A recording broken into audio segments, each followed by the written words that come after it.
ఇక ఎప్పుడైతే సైఫ్ అలీ ఖాన్ మీద దాడి అయ్యిందన్న ముచ్చట బయటకు వచ్చిందో ఇక సోషల్ మీడియా మొత్తం ఆయన ఇంటి చుట్టే తిరుగుతున్నది, దవాఖానా చుట్టే తిరుగుతున్నది, కేసుల చుట్టే అందరూ ఆలోచన బాగానే చేస్తున్నారు. అయితే ఇప్పుడు సైఫ్ అలీ ఖాన్ ముచ్చట్లలో ఒక భయంకరమైన నిజం బట్టబయలైతున్నదిలా.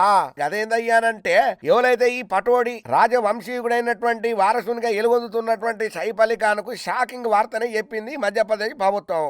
ఇక మధ్యప్రదేశ్ రాజధాని అయినటువంటి భోపాల్లో ఉన్నటువంటి పటోడి ఫ్యామిలీకి చెందినటువంటి 15,000 కోట్ల ఆస్తి ఫ్లాగ్ హౌస్ ఏదైతే ఉన్నదో దాన్ని ప్రభుత్వం స్వాధీనం చేసుకునే అవకాశం ఉన్నదనే వార్త ఇప్పుడు ముంబై టౌన్ లో బాగానే చక్కర్లు కొడుతున్నది. ఇక వాస్తవానికి ఉన్నది ఉన్నట్టు చెప్పుకోవాలంటే రాజధాని భోపాల్ లో సైఫ్ అలీ ఖాన్ ఎవరైతే ఫ్యామిలీ ఉన్నదో వాళ్లకు తరతరాలుగా వస్తున్న ఆస్తి ఇప్పుడు మార్కెట్ రేటును బట్టి చూస్తే దగ్గర దగ్గర 15,000 కోట్ల రూపాయల ఇలువ ఉంటదయ్యా. ఇది ఒక పెద్ద ప్యాలెస్ అనే చెప్పాలి. ఎందుకంటే ఆ రోజులలో నవాబు కాలంలో నాటి నుంచి వస్తున్నటువంటి ఈ పటోడి రాజవంశీయులు ఎవరైతే ఉన్నారో ఇప్పటికీ ఈ ప్యాలెస్ అయితే వాళ్ళ ఆధీనంలోనే ఉన్నది. పత్తానికైతే సైఫ్ అలీ ఖాన్ దాని పర్యవేక్షణ చేస్తున్నాడు. అయితే ఇప్పుడు దగ్గర దగ్గర 15,000 కోట్ల రూపాయల విలువైనటువంటి ఆస్తి ప్రభుత్వం చేతులకు పోబోతున్నదట. ఎనిమీ ప్రాపర్టీ యాక్ట్ ప్రకారం ఈ ఆస్తి ప్రభుత్వానికి చెందుతుందని అంటున్నారు. మరి అసలు ఎనిమీ ప్రాపర్టీ యాక్ట్ అంటే ఏంటిది?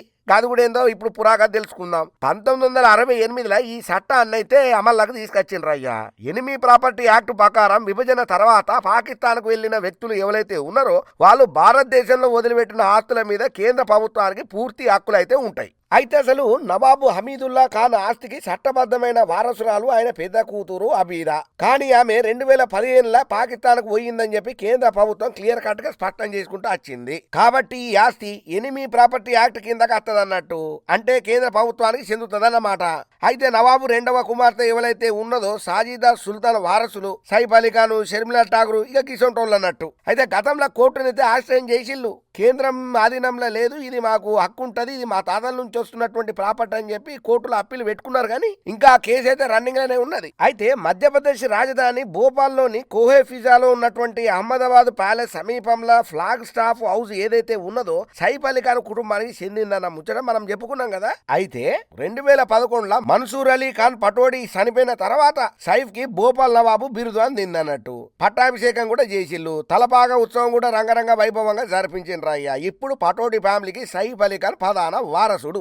ఏదేమైనా కానీ అని ఎవడో వచ్చి నా మీద కత్తితోని దాడి చేసి అడ్డగోలు పరిచయాలు లేని అని మోపు చేసిందని చెప్పి ఓ పక్కన టెన్షన్ పడుతున్నటువంటి పటోడి ఫ్యామిలీకి ఇది ఒక పెద్ద ఎదురు దెబ్బననే చెప్పాలి. ఆ ఉన్న కట్టాలే సరిపోతలేవరా, ఎట్లా బయట పడుతురా నాయన, ఈ కేసులు చుట్టుముట్టి ఆగమాగం చేస్తున్నాయని చెప్పి పరిచయాల పతంగులు ఎగరెత్తున్నటువంటి ఈ పటోడి ఫ్యామిలీకి ఇది ఒక పెద్ద ఎదురు దెబ్బనే అని చెప్పాలి. అయితే ఏదేమైనా కానీ ఇప్పుడు ఈ కేసుల పంచాయతీ ఏమో కానీ ఉన్నట్టుండి ఈ ప్రాపర్టీ గవర్నమెంట్ కు చెందుతుంది, ప్రభుత్వం సొంతం చేసుకోబోతుంది, వాళ్ళ ఆధీనంలోకి పోతుంది. ఈ పటోడి వంశీయులు ఎవరైతే ఉన్నారో వాళ్ళకి ఎటువంటి హక్కు లేదనే ముచ్చట ఎప్పుడైతే తెలిసిందో ఇప్పుడు సైఫ్ అలీ ఖాన్ ఫ్యామిలీకి అయితే మింగుడు పడతలేదట ఈ ముచ్చట.